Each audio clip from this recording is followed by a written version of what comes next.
이제 드디어 사도행전 마지막 장인 28장을 우리가 시작하게 되었습니다. 사도행전을 마지막까지 함께 나눌 수 있게 하신 하나님께 먼저 감사드립니다. 오늘 본문 내용은 사도 바울 일행이 유라굴로 광풍을 만났죠. 지중해에서 이 광풍을 만나 표류합니다.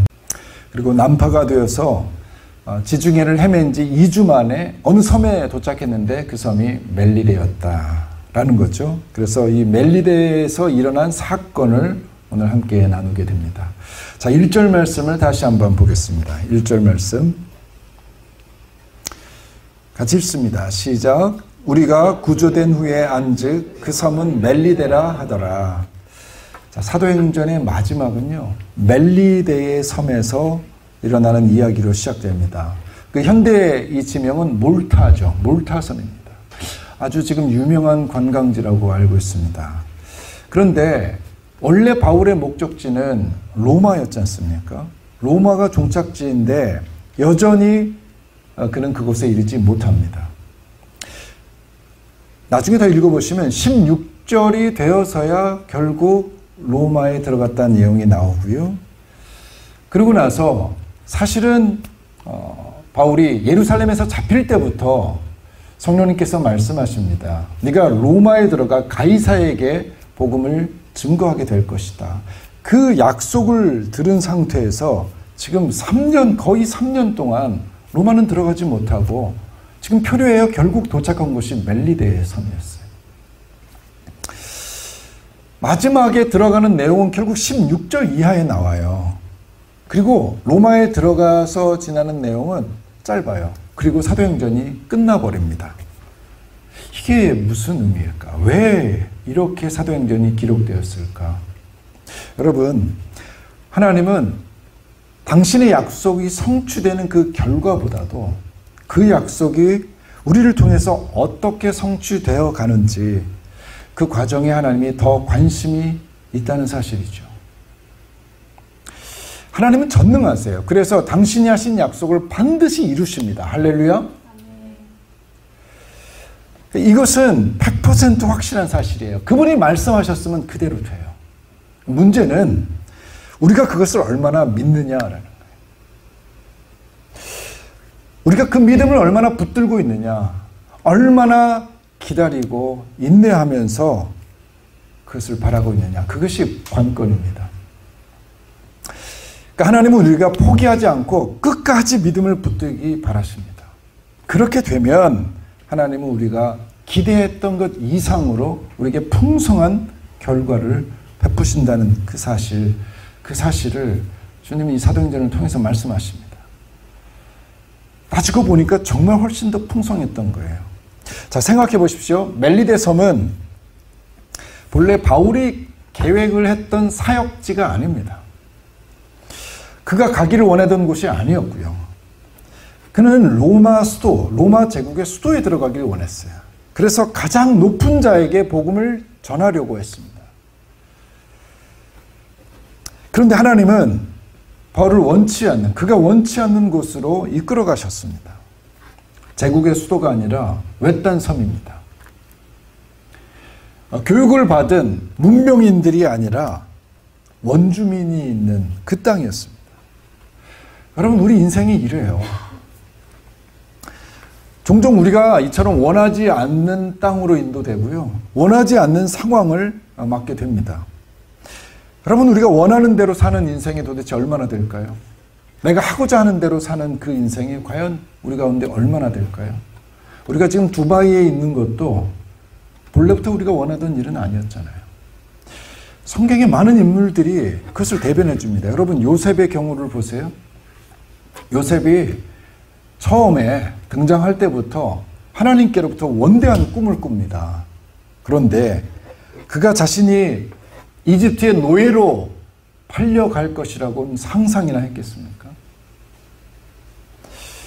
다윗이 기름을 부음을 받고 거인 골리앗을 물리쳤음에도 불구하고 그는 오랫동안 사울에게 쫓겨서 죽을 고생을 하고 죽음의 위협을 느끼면서 그렇게 살아가게 될지를 누가 예견을 했겠습니까? 여러분 다니엘은 또 어때요? 사자굴에 들어갈 거는 상상도 못했죠. 아브라함이요? 이삭을 바치래요. 말이 되는 이야기예요. 그가 갈 때 우르를 떠날 때 자기의 난 이삭을 하나님께 바칠 것이라는 그 상상도 못하고 출발했어요. 여러분 욥은 어때요? 성경의 인물들을 보면요. 종종 그래요. 원치 않는 일, 그래서 고통스러운 그 상황들을 마주하곤 합니다. 여러분 이것이 성경의 이야기입니다. 우리 모두에게는 사실 영적인 멜리데 섬이 존재합니다. 하나님이 그곳으로 이끌어요. 곧장 로마로 가는 것이 아니라 하나님은 우리에게 멜리데 섬을 거쳐가게 하세요. 누구에게는 유라굴로 광풍까지 만나게 하십니다. 지난주에 김수미 집사님이 소천했다는 소식이 퍼졌습니다. 제가 따져보니까 10월 8일 날 단톡방에 김수미 집사님의 간증 짧은 영상을 올렸어요. 그리고 저는 긴 영상도 봤어요. 그래서 이분의 간증을 쭉 들었는데 그리고 나서 갑작스럽게 사망하셨다는 소식을 들으니까 마음이 좀 심란하더라고요. 그래서 무슨 일로 이분이 돌아가셨는지 뉴스 기사를 좀 찾아봤는데 이분의 삶이 많이 소개되는 거예요. 그리고 김수미 쌤은 정말 기구한 삶을 사셨더라고요.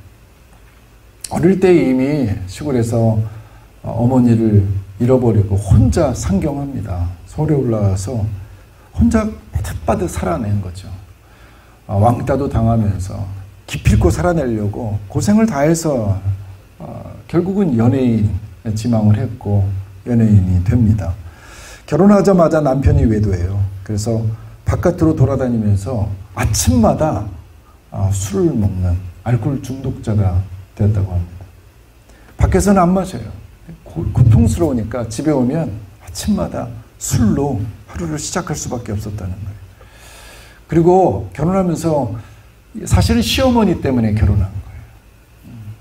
친어머니보다 훨씬 더 의존하고 마치 자기 엄마처럼 그 대했던 시어머님인데 연극 포스터를 붙이러 가는 날 중에 자기 차로 뒤로 후진하면서 이 어머니를 치는 바람에 어머니가 돌아가셔서 극심한 우울증에 빠지고 공황장애에 빠지고 그래서 늘 불안하고 우울해하다가 그러다가 노년 하나님을 만난 거예요. 여러분 연예인들의 그 무대 조명 뒤에 서 있는 그 아픈 이 삶이 김수미 집사님에게 그대로 있었더라고요.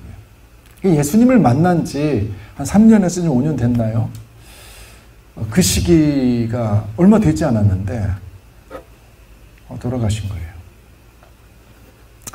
여러분 인상이 유라굴로 광풍을 만나고 원치 않는 멜리데 샘을 생활을 하는 사람이 우리 비단 김수미 집사님만 있겠습니까? 생각보다 기구한 사람들이 많아요. 제가 그 이야기를 이렇게 접하면서 어려운 얘기들을 또 저희 가족이 이렇게 올렸어요. 제가 그런 거예요. 지금 진짜 더 힘든 사람이 바로 옆에서 지금 레바논 땅에서 죽어가고 있어요. 그 현장 가운데 우린 지금 살고 있는 거예요. 예수 믿으면요 처음부터 끝까지 황금길이 펼쳐질 줄 알고 신앙생활을 시작하는 사람들이 대부분이에요. 예수 믿으면 복 받으니까. 하지만 하나님은 우리를 넓은 길로 인도하시지 않는다는 거예요. 이게 성경이 가르쳐주는 얘기예요. 넓은 길로 인도하지 않으시더라. 바울도 보십시오. 처음부터 미항에 머물게 하셨으면 얼마나 좋았겠어요. 여러분 계속 지도를 보면서 알았죠. 그레데 섬이죠. 크레타 섬인데 거기에 미항에 도착하지 않습니까? 이름이 아름다운 항구지만 미항이지만 역설적이죠. 좁아요. 오히려 좁으니까 아름답다고 포장을 하는 거죠. 그래서 이들이 옆에 60km 떨어져 있는 페닉스 항구로 이동하겠다라는 거예요. 처음부터 그냥 미항에 있었으면 이런 광풍 만나지 않을 텐데 왜 그쪽으로 갔는지 모르지만 그러면 하나님이 바울을 보호하시려면 그냥 미항에서 그냥 광풍을 먼저 만나게 하셨으면 엄두도 안 낼 거 아니에요. 아니면 베닉스까지 그 가는 길만 하나님의 아무 일도 일어나지 않도록 보호하셨으면 당신이 그렇게 사랑하는 당신의 그 충성스러운 바울이 죽도록 고생하는 일은 없었을 거 아니에요.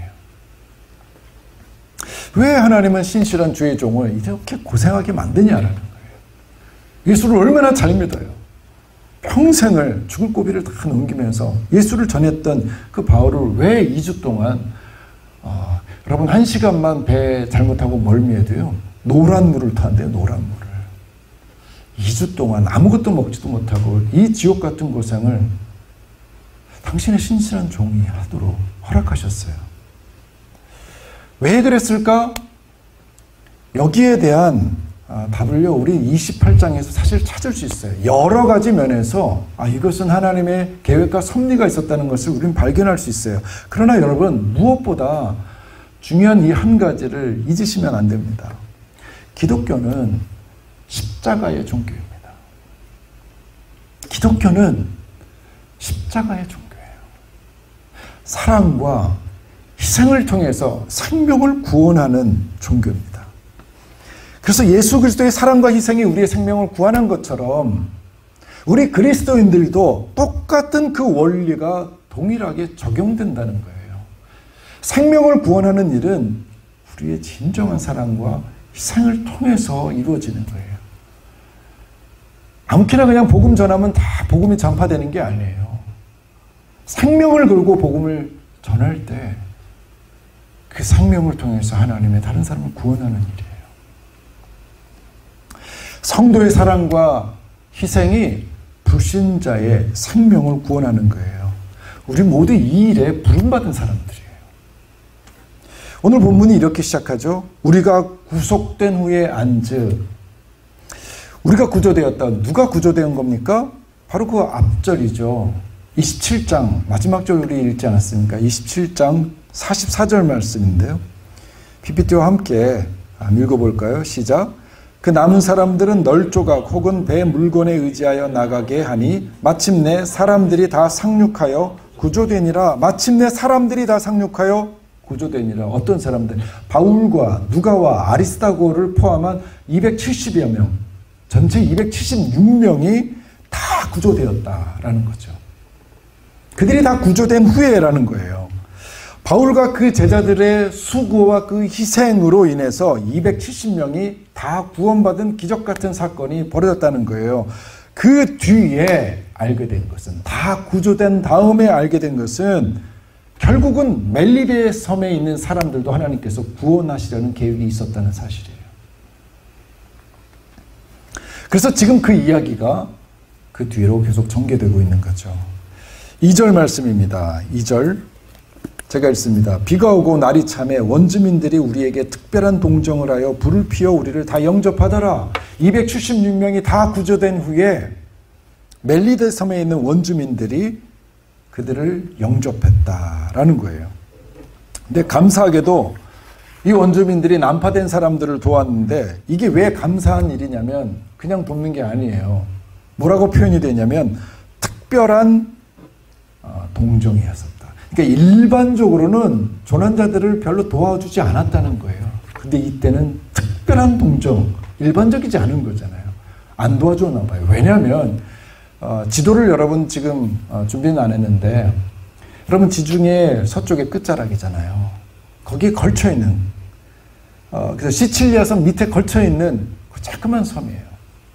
여러분 유라굴로 같은 광풍이 일어날 때 난파된 조난선이 얼마나 많겠어요. 자주 사람들이 그쪽에 난파됐었나 봐요.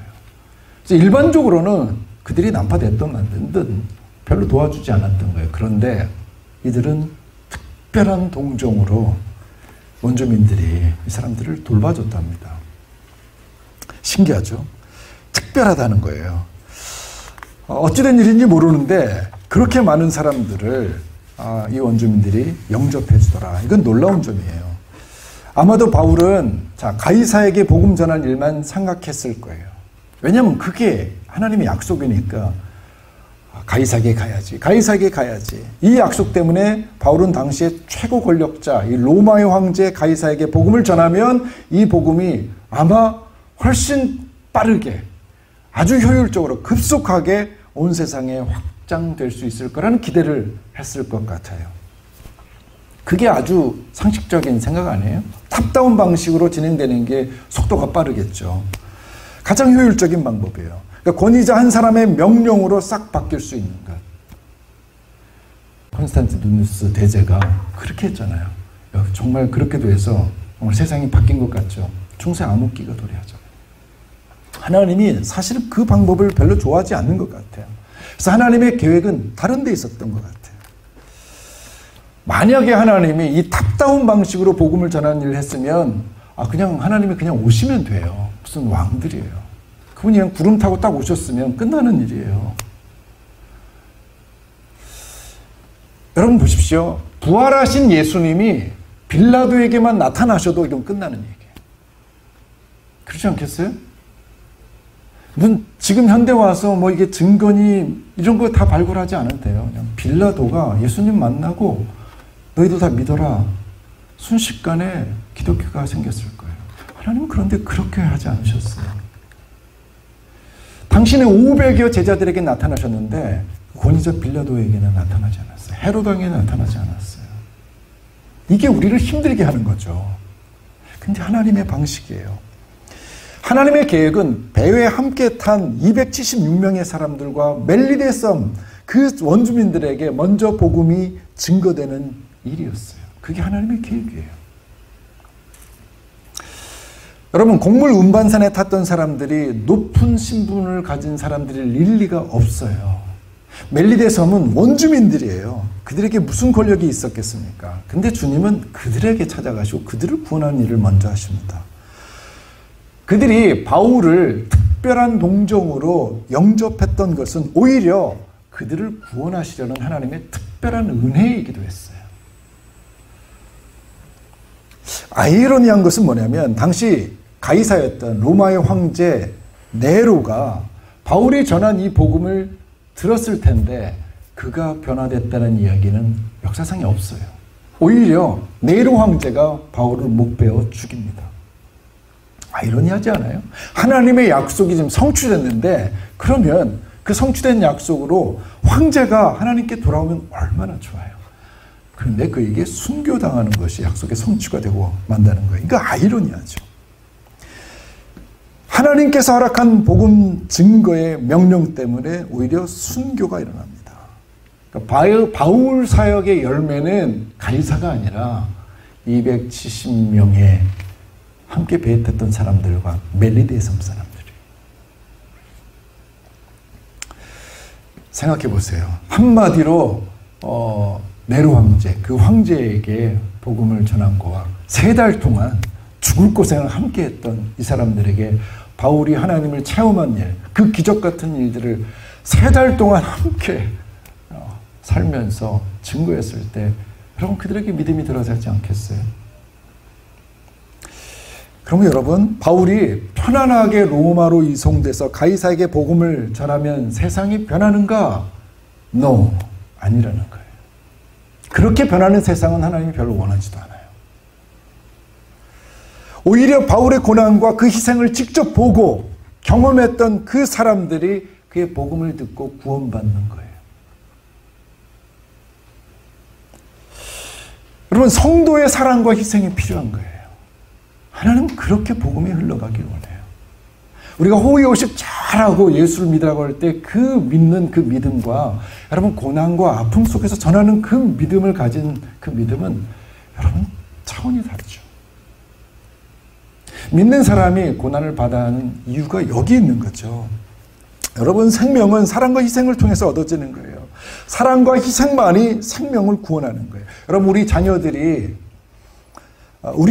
그 생명이 부모의 사랑과 희생으로 얻어지지 않습니까? 부부간에 여러분 사랑은 어때요? 부부간의 이 관계는요 대충 보면 대부분 한 사람이 상대자보다 훨씬 더 많은 희생과 사랑을 통해서 그 부부가 돈독해지는 것을 보게 됩니다. 서로가 똑같은 양으로 사랑하고 희생하는 경우가 거의 없어요. 한쪽이 좀 더 희생하고 더 표현하고 사랑해요. 그래야 그 관계의 생명력이 더 넘쳐요. 정말 양자가 똑같이 하나님의 사랑에 충만해서 서로를 섬길 수 있다면 정말 이상적이죠. 그런데 세상에 그런 부부관계는 거의 없는 것 같아요. 그러면 이제 어떤 양태를 취하느냐? 내가 더 사랑받기 원하는 거예요. 상대보다 더 이득을 받기 원하고 더 많은 대접을 받기 원하죠. 예수 믿는다는 것이 무엇인가 라는 거 했을 때 이 가까운 관계 속에서도 자신을 내어주는 일들이 여러분 정말 신앙의 모습이죠. 이것을 우리가 정말 힘들어합니다. 하나님은 우리가 이렇게 기울어진 사랑을 할 수 있어요. 내가 다 주기만 하는 사랑을 할 수 있어요. 그런데 그 하나님은 그 사랑을 베푸는 사람을 눈여겨보십니다. 그를 통해서 생명을 창조하세요. 손해보는 것 같지만 그러나 하나님은 그를 통해서 일으키세요. 지금 페미니즘이 나오고 무슨 인권이 나오고 다 했을 때 여러분 비틀어진 이 관계, 이 권력과의 관계를 회복하려고 하는 외침 아니겠어요? 저는 늘 예전부터 주장해왔는데 천국에서는 여자가 남자보다 더 큰 상급을 받을 것이라고 생각했어요. 이제는 달라질 것 같긴 해요. 그래도 여전히 남성들이 권력을 가지고 있죠. 세상의 평등이 아니라 여러분 여기서 고통을 당해도 하나님은 천국에서 갚아주신다는 것이 성경의 메시지입니다. 생명 구원에는요 공짜가 없습니다. 우리가 받은 구원도 예수 그리스도의 십자가와 그의 희생으로 얻은 은혜라는 사실 여러분 절대 잊으시면 안 돼요. 하나님은 멜리데의 섬 사람들을 위한 이벤트를 하나 또 준비하셨어요. 3절에서 6절까지의 말씀이죠. 우리 3절 말씀 먼저 보겠습니다. 3절입니다. 같이 한번 읽어볼까요? 시작. 바울이 나무 한 묶음을 거두어 불에 넣으니 뜨거움으로 말미암아 독사가 나와 그 손을 물고 있는지라. 바울이 손수 나무 한 묶음을 가져다가 불에 던져놓습니다. 제가 보기엔 여러분 이 무리에서 가장 나이 많은 사람이 바울일 것 같아요. 거의 60세가 넘은 이 사람이 노인네가 죄수가 그래도 그렇게 지쳤을 텐데 신기한 것은 바울이요 2년 넘게 감옥에 있었잖아요. 그럼 몸도 약했을 텐데 이 유라굴로 강풍에서 살아난 거예요. 신기해요. 그 고통 속에서 살아나고 모든 사람이 다 살아난 건 이건 기적이죠. 그런데 그 노구를 이끌고 나무 한 단을 가져옵니다. 그리고 불에 넣어요. 여기서도 말도 안 되는 일이 벌어져요. 그렇게 섬기려는 그 바울에게 독사가 붙어요. 가만히 앉았으면 독사 안 물렸을 텐데 섬기려고 하다 독사가 바울을 물습니다. 그러면 이런 일을 우리가 볼 때마다 경험할 때마다 우리에게 나오는 이 소리는 뭐냐면 하나님에 대한 불신이야. 그거 봐라. 하나님이 계시다면 왜 이런 일이 일어나겠느냐. 하나님을 신실하게 믿는 사람들이 오히려 더 고통을 당한다. 말이 안 돼. 하나님 없는 거다. 선한 사람들이 이 땅에서는 더 고통받는다. 이게 신이 있는 거냐. 하나님에 대한 의심과 불평이 이렇게 쏟아지는 거죠. 멜리데 사람들도 동일하게 바울에 대해서 얘기를 합니다. 4절 말씀이죠. 4절 말씀. 제가 읽습니다. 원주민들이 이 짐승이 그 손에 매달려 있음을 보고 서로 말하되 진실로 이 사람은 살인한 자로다. 바다에서는 구조를 받았으나 공의가 그를 살지 못하게 함이로다 하더니 원주민이 하는 말치고는 정말 고급스러운 말이에요. 그죠? 공의가 살인자를 쳐버렸다. 저 사람 못된 사람이구나가 아니라 공의와 정의가 살아있다는 거예요. 여러분 이게 사실은 미신처럼 됐지만 여러분 우리가 믿고 있는 거 아니에요? 정의는 반드시 승리한다. 그런데 아니더라. 지금 우리가 늘 경험하는 거죠. 무슨 말 하는 거예요? 멜리데 사람이 그는 불의한 사람이다. 공의로운 사람이라면 독사가 그를 물 리가 없다라는 거예요.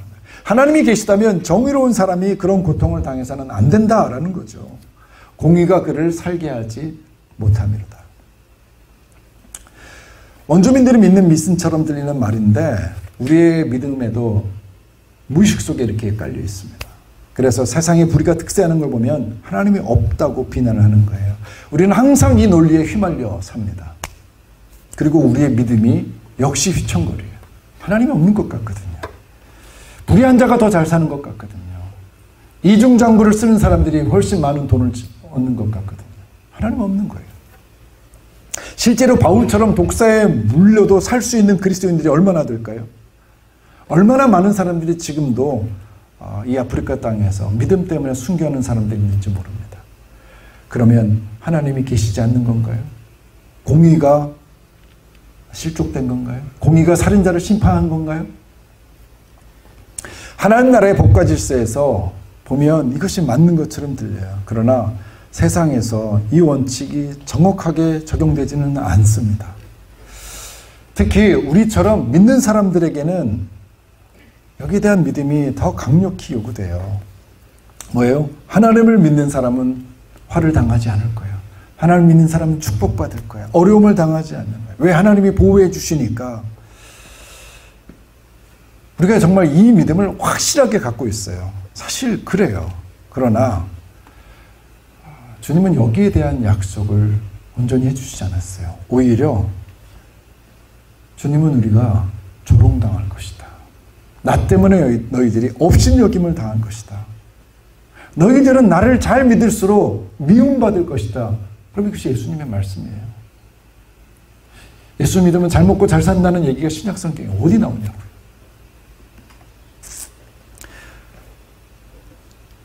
그러므로 신앙은 매우 영적이에요. 예수님은 산상수훈 첫 설교에서 바로 이렇게 얘기하셨어요.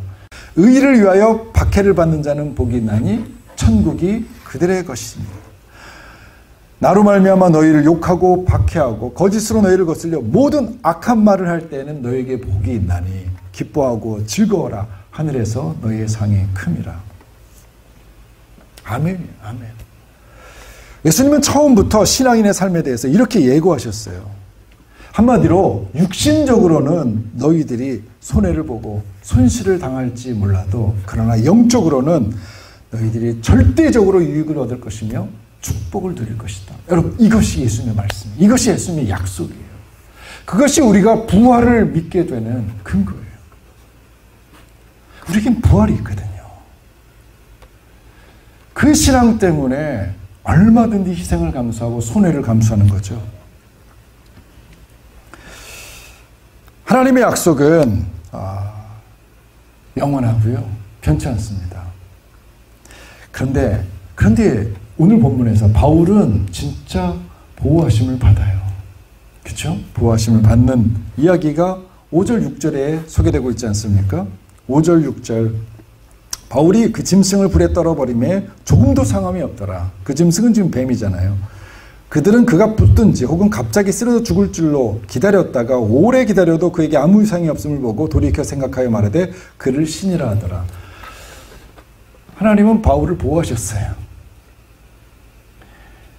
바울을 보호하실 뿐만 아니라 바울이 메리데 섬 사람들에게 신이 되게 만드셨어요. 왜 그럴까요? 바울을 높여드리려고요? 하나님이 바울을 사랑하시니까? 그럼 그게 아니죠. 여러분, 이것은 마태복음 16장 18절의 성취죠.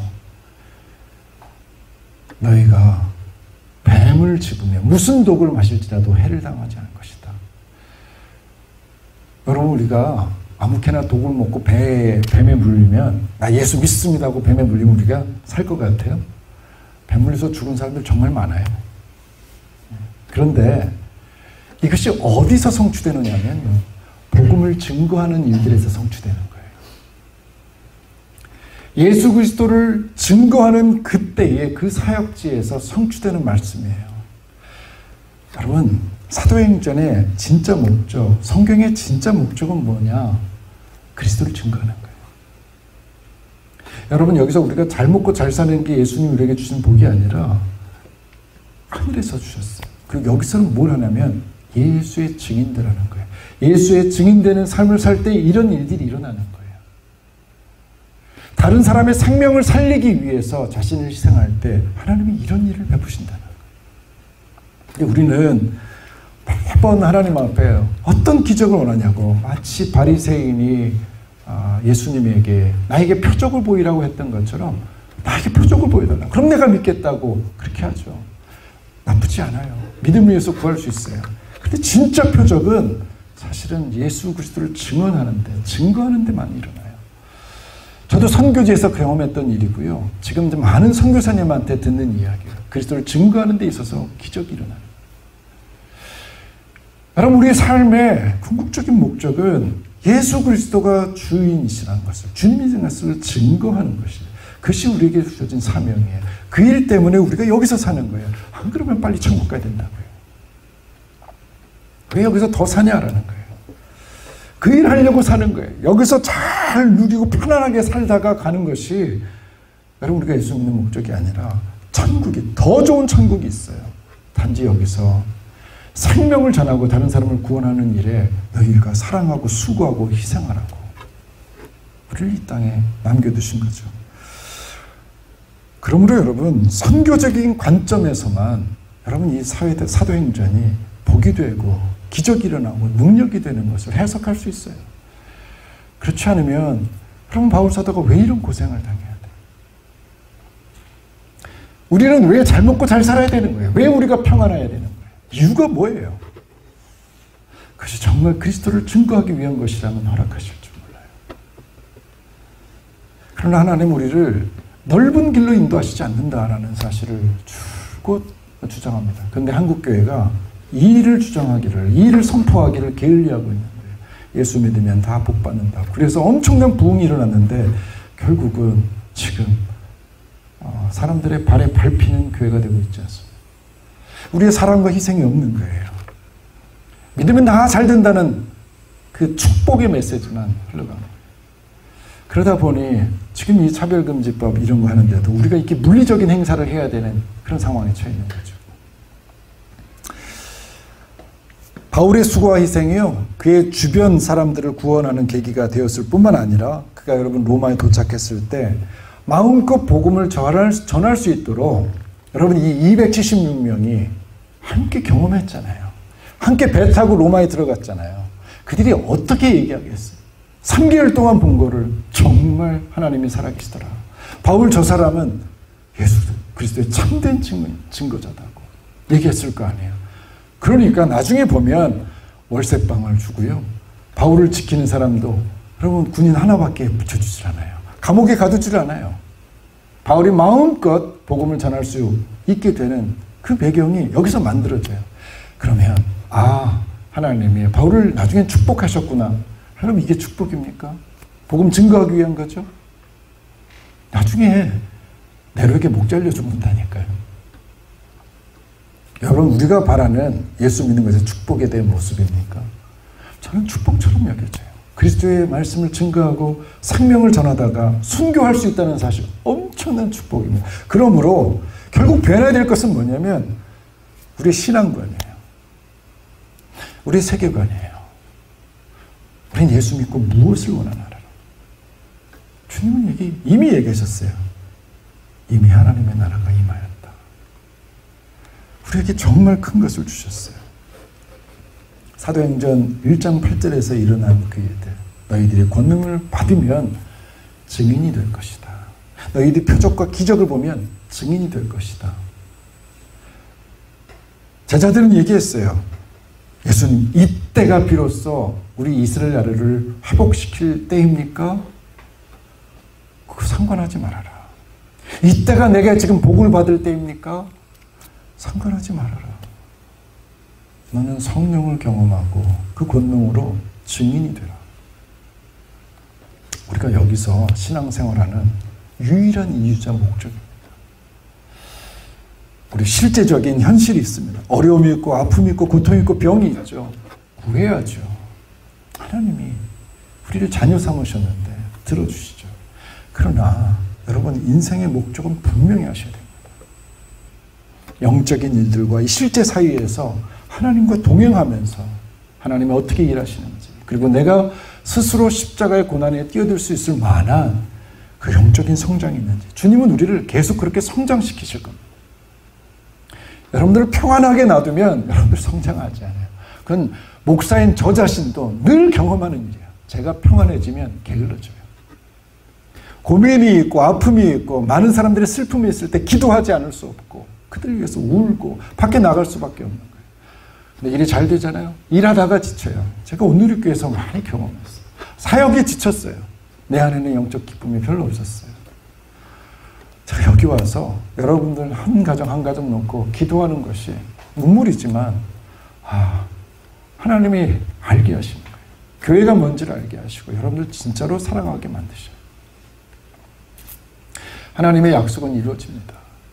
그러나 이 교회가 도대체 무엇을 위한 교회인지 하나님은 계속 질문하세요. 여러분들이 신앙적으로 성숙하고 강건해지기 원합니다. 그래서 이 중동 땅에서 하나님 우리에게 맡기신 엄청난 이 사명을 여러분 나복받기 위해서 사는 것이 아니라 이 사명을 감당하기 위해서 사는 그런 삶으로 함께 우리 비전교회가 사명 공동체가 되기를 축복합니다. 함께 그 길 가시자고요. 어렵고 힘들어도 하나님 날 버리신 겁니까가 아니라 하나님 언제입니까? 하나님 나를 견디게 해주시고 이 고난의 끝에 주의 은혜를 경험하며 간증하게 해주십시오. 사람을 증거하게 해주십시오. 그 일이 참된 우리의 소망이 되기를 예수 그리스도 이름으로 축복합니다.